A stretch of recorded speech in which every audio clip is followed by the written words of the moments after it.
ना इधर ना उधर, सीधे मुद्दे पर नजर। और क्या है आज की खबर, आप देखना शुरू कर चुके हैं न्यूज़ 18 पुनीत के साथ। आज हम बात करने वाले हैं अमेरिका की तरफ से पाकिस्तानी जनरल आसिम मुनीर को भेजे गए न्योते की। जी हाँ, ये न्योते की खबर जैसे ही निकलकर सामने आई है, पूरी दुनिया में चर्चा का सबब बन गई है। हिंदुस्तान में भी बड़े स्तर पर इसकी चर्चा हो रही है कि ये तो अमेरिका की तरफ से हिंदुस्तान को उकसाना हुआ, या ये उकसाने की कोशिश है। लेकिन क्या इसके पीछे यही चीज़ें हैं या और भी चीज़ें हैं? अमेरिका ऐसा क्यों करना चाहता है? क्योंकि हमने देखा कि इससे पहले भी डोनाल्ड ट्रंप जो हैं वो सीरिया में जो अभी राष्ट्रपति हैं, वो जिम्मेदारी संभाल रहे हैं, उनसे भी वो हाथ मिला चुके हैं, जबकि उनके ऊपर भारी इनाम अमेरिका ने रखा था और आतंकवादी उनको माना जा रहा था, अमेरिका ने घोषित किया था, हाथ मिला लिया। अब ये अमेरिका ये ऐसा क्यों करने जा रहा है, इसी चीज़ को समझेंगे। मेरे सहयोगी मेरे साथ जुड़े हुए हैं, अंकुर त्यागी जी, उनसे समझते हैं। सर, ये 250वां इनका आर्मी डे है और इसमें आसिम मुनीर को बुलाना ये क्या बताता है? ये क्या चीज़ें चल रही हैं? देखिए, ये कोई हैरान करने देने वाली बात नहीं है। हैरान करने वाली इसलिए बात नहीं है क्योंकि जो भी अभी ट्रंप एडमिनिस्ट्रेशन की तरफ से आ रहा है भारत के प्रति, वो सारी चीज़ें लगभग ऐसी ही हैं। शुरुआत करते हैं ट्रेड वॉर से, यानी कि ट्रेड में जो उन्होंने टैरिफ लगाया भारत के खिलाफ, उसकी बात करें। फिर एप्पल को लेकर जो कंट्रोवर्सी हुई कि एप्पल का प्लांट इंडिया में नहीं होना चाहिए। फिर इसके बाद अब ये सवाल कि भाई इंडिया पाकिस्तान की जो लड़ाई हुई थी उसमें भी अमेरिका ने जिस तरह जल्दबाजी की, इंडिया को कॉन्फिडेंस में नहीं लिया। अब चौथा पॉइंट ये है कि अब जो उनकी सेंट्रल कमांड है, उसके जो मुखिया हैं, उसके जो हेड हैं, उन्होंने आसिम मुनीर को बुलाया। तो इसके मतलब क्या है? इसका मतलब ये है कि आने वाले समय में, यानी कि जून के आखिरी महीने में या जुलाई के फर्स्ट वीक में, इज़राइल जब ईरान पर अटैक करेगा तो उस वक्त जो पूरा लॉजिस्टिक सपोर्ट होगा वो पाकिस्तान की तरफ से भी अमेरिका को दिया जाएगा। किस प्रकार से? जो हवाई अड्डे होंगे पाकिस्तान के, वो इस्तेमाल किए जाएंगे। नहीं, लेकिन मिडिल ईस्ट में तो इनके ऑलरेडी बहुत सारे अड्डे हैं।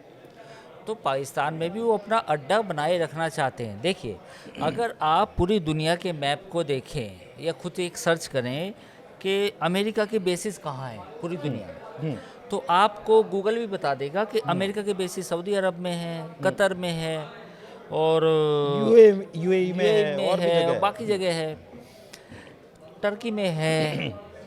पर क्या आपको गूगल कभी बताता है कि पाकिस्तान में भी है? नहीं बताता, क्योंकि पाकिस्तान में ऑलरेडी नूर खान एयरबेस, खबरें भी आई थी, वो अमेरिका ही ऑपरेट करता है। और ये पाकिस्तान के एक ऑफिशियल ने सोशल मीडिया पर बात उसके मुंह से निकल गई थी कि ऑलरेडी पाकिस्तान ही, वो अमेरिका ही ऑपरेट करता है। पहला पॉइंट। दूसरा पॉइंट, ईरान के साथ जो कॉन्फ्लिक्ट होगा तो अमेरिका को, सपोज करो कॉन्फ्लिक्ट लंबा खिंचता है या कोई बड़ा भयानक रूप ले लेता है, तो लास्ट मोमेंट पे थोड़ी अमेरिका तैयारी करेगा उसकी। तो अमेरिका ने पहले ही पाकिस्तान को दाना डाल दिया कि अगर कुछ हुआ ईरान के साथ तो आप जो है तैयार। नहीं, तो फिर इसमें सवाल यह है कि ईरान के साथ अगर कुछ हुआ तो ये उसकी तैयारी है, या चाइना का इन्फ्लुएंस पाकिस्तान में इतना ज़्यादा बढ़ गया है उसको साधने की तैयारी है, या हिंदुस्तान को साधने की तैयारी है, हिंदुस्तान को कोई सबक सिखाना चाह रहा है? ये क्या चीज़ें चल रही हैं? और या फिर ये शॉर्ट टर्म गोल है? नहीं, ये मल्टीपल है। बिल्कुल आपने सही सवाल पूछा। पहला इसमें जो ऑब्जेक्टिव है वो तो ईरान है। दूसरा ऑब्जेक्टिव ये है कि चाइना को भी दूर रखना है। स्कार्दो में उसका चकलाला में उसका जो एयर बेस है पाकिस्तान का, वहाँ पे चाइनीज़ वेपन्स हैं, और जो नूर खान है वहाँ पे अमेरिकन वेपन्स हैं। और अब जब कॉरपोरेशन और बढ़ेगा तो अमेरिका की जो कुछ और सिस्टम्स होंगे वो वहाँ पे आएंगे। प्लस दूसरा, इंडिया और पाकिस्तान के बीच में जब लड़ाई हुई, जब युद्ध हुआ, तो एक मैसेज ये भी देने की कोशिश की जा सकती है कि भाई आप चाइना से एयर डिफेंस वेपन क्यों खरीद रहे हो, हमारे से खरीद लो। लेकिन 50% डिस्काउंट मिल रहा है ना। बात वो नहीं है, बात तो ये भी है ना, डिफेंस बाजार की बात है कि डिफेंस बाजार की। मेरा मान लो मैं तुम्हें बुला रहा हूँ, मैं तुम्हारे से अपनी दोस्ती बढ़ा रहा हूँ, तो हो सकता है ये भी एक हो। तो काफ़ी सोच समझ के किया गया है। और पाकिस्तान तो क्या है, पाकिस्तान कुछ जो अगर जिधर पैसे ज़्यादा मिलेंगे, जिधर फ़ायदा नज़र आएगा उधर लुढ़क जाएगा, अमेरिका हो चीन हो। नहीं, लेकिन वो कह रहा है, अमेरिका ये कह रहा है कि आतंकवाद के खिलाफ या सामरिक रूप से जो है हम रणनीतिक रूप से साझेदार हैं। ये साझेदारी अमेरिका दूरी बना ली थी। और अभी मुझे ये भी याद है अच्छे से, जब भारत और पाकिस्तान के बीच ये जो कॉन्फ्लिक्ट हुआ उस दौरान वहाँ के रक्षा मंत्री की तरफ से जो बयान आया ख्वाजा आसिफ की तरफ से, अमेरिका को नाराज़ करने वाला बयान था। उसके बावजूद अमेरिका सब चल रहा है। आतंकवाद अफगानिस्तान में तो अब नहीं है, तालिबान के साथ अमेरिका की डायरेक्ट बातचीत है। तो जो लोग ये सोचते हैं, ये एक थ्योरी चला रहे हैं कि तालिबान और अमेरिका के बीच में बातचीत के लिए पाकिस्तान चाहिए, नहीं। पाकिस्तान चाहिए ईरान के मसले पे, ईरान के साथ एक बड़ी जंग होने वाली है, उसमें चाहिए चाइना का जो इन्फ्लुएंस है उसको कम करना है, प्लस इंडिया को भी सेंट्रल में रखना है, थोड़ा सा पीछे। रीज़न क्या है? F-35 डोनाल्ड ट्रंप ने कहा था खरीद लो, इंडिया ने कोई हामी नहीं भरी। जो नए डिफेंस ऑर्डर थे इंडिया ने नहीं किए, तो इंडिया पर भी दबाव बनेगा। तो ये मल्टी प्रोंग है, लेकिन प्राइमरी ऑब्जेक्टिव ईरान है। अच्छा, एक चीज़ और है कि शहबाज शरीफ को इनवाइट किया जा सकता था, ठीक है, डोनाल्ड ट्रंप बुला सकते थे, लेकिन सेंट्रल कमांड के जो चीफ हैं वो इनके चीफ को बुला रहे हैं, आर्मी चीफ को बुला रहे हैं। तो अमेरिका ये जानता है, जाहिर तौर पर जानता है, लेकिन उसे ये भी पता है कि जो भी करेंगे मुनीर ही करेंगे पाकिस्तान में। बिल्कुल। और दूसरी बात ये भी है कि पूरी दुनिया जानती है कि जब भी कोई फॉरेनर आता है, फॉरेन का कोई हेड ऑफ द स्टेट आता है, तो सीधा प्राइम मिनिस्टर से नहीं मिलता। प्राइम मिनिस्टर से मिलेगा, लेकिन साथ ही आर्मी चीफ से भी मिलता है। तो ये सबको मालूम है। ये जो पाकिस्तान में जो रिजीम है वो हाइब्रिड है। हाइब्रिड में भी फौज ज़्यादा ताकतवर है और जो सिविल हुकूमत है वो कम ताकतवर है। तो अब ये छुपी हुई बात नहीं है, सबको पता है। सबको पता है कि आर्मी कंट्रोल करती है। लेकिन जिस तरीके की ये अमेरिका जमावट कर रहा है, जैसे पाकिस्तान तक उसके बहुत सारे बेस हैं, लेकिन फिर भी पाकिस्तान को वो जाहिर तौर पर रणनीतिक रूप से उसके लिए बहुत अहम है। लेकिन मैं आपसे ये समझना चाह रहा हूँ कि एस्केलेशन का जिस लैडर पर ये चढ़ती जा रही हैं चीज़ें, ये बड़ी होने वाली है बहुत आने वाले वक्त में। नहीं, बिल्कुल। अगर ईरान और इजराइल की अगर आप बात करें या मिडिल ईस्ट मतलब इसमें इन्वॉल्वमेंट और भी का हो सकता है, और देशों का हो सकता है, हमारे का नहीं, चल नहीं, रहा है। नहीं, नहीं, ऐसा नहीं है। अमेरिका इजराइल एक साइड होंगे और दूसरी साइड ईरान ही होगा। ईरान को कोई ज़्यादा सपोर्ट नहीं मिलेगा। हुतीस कुछ 2-4 मिसाइल फायर कर दें उसका अलग बात है, या 5-10 कर लें या 20 कर देंगे। चाइना कुछ नहीं करेगा। चाइना कभी भी डायरेक्ट कॉन्फ्लिक्ट में जाता नहीं, ये उसकी पॉलिसी है। कभी भी वो पैसे दे देगा, हथियार दे देगा, लड़ो आप, मैं लड़ूंगा नहीं। रशिया खुद एक यूक्रेन में उलझा है। ये रशिया के पास इतना उस तरह का मैन पावर या उस तरह का अब समय नहीं है कि वो बाकी चीज़ों में भी दो फ्रंट खोले। तो रशिया तो यूक्रेन में लड़ता रहेगा, इधर जो है मामला। मतलब शायद इसीलिए अमेरिका ने चाइना के साथ ट्रेड डील कर ली वहाँ बैलेंस करने के लिए, ताकि वो नाराज़गी, गुस्सा, एग्रेशन, वो चीज़ें भी नजर वो भी हो सकता है। और दूसरी बात ये है कि अमेरिका को मालूम पड़ा है कि जो चाइना उनकी इकोनॉमी के लिए भी बहुत ज़रूरी है। रेयर अर्थ मटेरियल जिसकी हम बात करते हैं, चाइना उसमें मोनोपोली है। अगर अमेरिका का उसके बगैर काम नहीं चलेगा तो वो तो मजबूरी में भी किया गया है। दूसरा पॉइंट ये है, आप ये समझने की कोशिश कीजिए कि चाइना कहीं भी पूरी दुनिया में कहीं भी लड़ाई हुई हो, तो आपने देखा हो कि डायरेक्ट कॉन्फ्लिक्ट में नहीं जाता।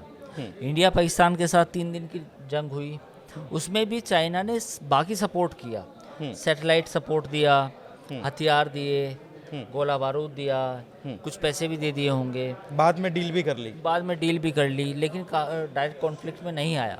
तो उसी तरीके से ईरान को कुछ सपोर्ट मिल सकता है रूस से या चीन से, कि भाई कुछ हथियार मिल जाए, गोला बारूद मिल जाए, या कुछ लड़ने 5 या 10 दिन लड़ने के लिए पैसे मिल जाएं।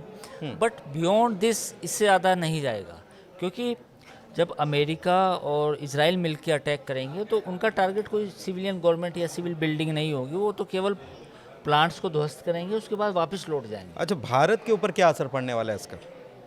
भारत पर सबसे बड़ा असर तो ये पड़ेगा कि आज जैसे ये खबर आई कि भाई अमेरिका और इजराइल के बीच में मिल के दोनों ईरान के साथ जंग करने जा रहे हैं, क्रूड ऑयल 4% महंगा हो गया।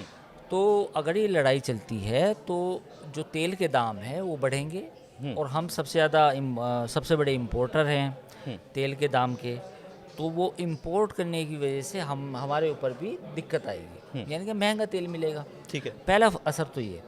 दूसरा असर ये है कि भारत के लिए काफ़ी मुश्किल होगा, क्योंकि एक तरफ ईरान है, ईरान के साथ हमारे ताल्लुकात अच्छे हैं, दूसरी तरफ इजराइल भी है, इजराइल के साथ भी ताल्लुकात अच्छे हैं, तीसरी तरफ अमेरिका है। तो भारत को थोड़ा बैलेंस आउट ही करेंगे, इससे ज़्यादा कुछ कर नहीं सकते। आपके पास कुछ लेकिन फॉरेन पॉलिसी पर इंडिया की क्या फॉरेन पॉलिसी के ऊपर सवाल उठना चाहिए, क्योंकि यहाँ पर इंडिया में तो, भारत में तो इसको लेकर पॉलिटिक्स शुरू हो गई। किसको लेकर? अमेरिका ने जिस तरीके की जमावट की है, पाकिस्तान के जनरल को बुलाया अच्छा, है, तो ये ये हाँ, आसिम मुनीर को लेके। हाँ। नहीं, ये काफ़ी एक चिंताजनक बात है। और एक ये चीज़ सवाल ये है कि अगर ये स्टेप्स धीरे धीरे बढ़ते जाएंगे, जैसे अब मैंने 4 कदम गिनाए आपको। पहला था टैरिफ में इंडिया को कोई राहत नहीं मिली। दूसरा था आपका एप्पल के प्लांट्स को लेकर जिस तरह डील कराने को लेकर सार्वजनिक तौर पर बयानबाजी हुई। फिर तीसरा, इंडिया पाकिस्तान के बीच में जो तनाव हुआ था, जो टेंशन हुई थी, उस दौरान जो है क्रेडिट वाला खेल किया गया। अब चौथा जो है, आसिम मुनीर को आप बुला रहे हैं। तो दीज आर द स्टेप्स जो अगर आगे बढ़े तो इंडिया को पोक कर रहे हैं आप। तो आप पोक करने की ज़रूरत नहीं है। तो it means that you are losing India as an ally. ये अमेरिका के लिए संदेश होगा। संदेश इन द सेंस कि आप डोनाल्ड ट्रंप को लेके भारत में जिस तरह का उत्साह था, जिस तरह की बातें की जा रही थी कि डोनाल्ड ट्रंप मोदी के बीच में अच्छी केमिस्ट्री है, हमारे अच्छे संबंध है, और अगर ये मुद्दा इस तरह ही आगे बढ़ता है तो फिर इंडिया की जो फॉरेन पॉलिसी है उसमें शिफ्ट आएगा। शिफ्ट ये हो सकता है कि भाई हम इंडिया से उन स्तर तक जाएंगे जिस स्तर तक हमारा फ़ायदा है या एक बैलेंस है। बाकी फिर रशिया, बाकी फिर और जो कंट्री हैं, फ्रांस, ब्रिटेन या कोई और मुल्क, उसके साथ हमारे ताल्लुकात और बेहतर होंगे। जैसे ब्रिटेन के साथ फ्री ट्रेड एग्रीमेंट किया है, और अभी भी ऐसे भी बहुत सारे साजो सामान हैं डिफेंस के जो हमें खरीदने हैं, तो वो अमेरिका की बजाय फिर फ्रांस से खरीदे जाएंगे। ब्रिक्स में मजबूती आएगी सर। ब्रिक्स को मजबूत करने की एक पोस्चरिंग की जा सकती है, संघाई कॉरपोरेशन को मजबूत करने की पोस्चरिंग की जा सकती है। तो these are also steps can be taken. इन स्टेप्स पर भी काम हो सकता है। ठीक है। तो कुल मिलाकर हमने चर्चा की और समझने की कोशिश की कि क्या चीज़ें चल रही हैं, और अमेरिका की तरफ से जो न्योता दिया गया, जनरल मुनीर को बुलाया गया, उसके बाद से चीज़ें और किन किन चीज़ों को साधने की कोशिश यह अमेरिका इस न्योते से करता हुआ नज़र आ रहा है। भारत की तरफ से जवाब क्या दिया जाएगा, ये आने वाले दिनों में पता चलेगा। इस पर भी हम चर्चा करेंगे। हाँ, एक जी, बात हाँ। जाते जाते हम दर्शकों को बताएं कि ग्लोबल अड्डा के बारे में कुछ बता दीजिए। देखिए, ग्लोबल अड्डा जो है, हमने ख़ास तौर पर हम सेगमेंट लेकर आ रहे हैं अपने सोशल मीडिया अकाउंट पर।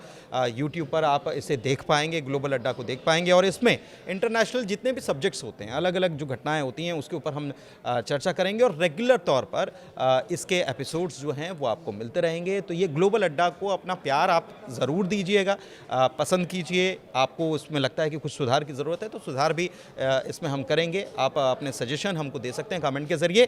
तो फिलहाल इस वीडियो को यहीं समाप्त करते हैं। ग्लोबल अड्डा में इतना ही। अपना प्यार देते रहिए, हमारे चैनल को लाइक कीजिए, सब्सक्राइब कीजिए। बहुत शुक्रिया।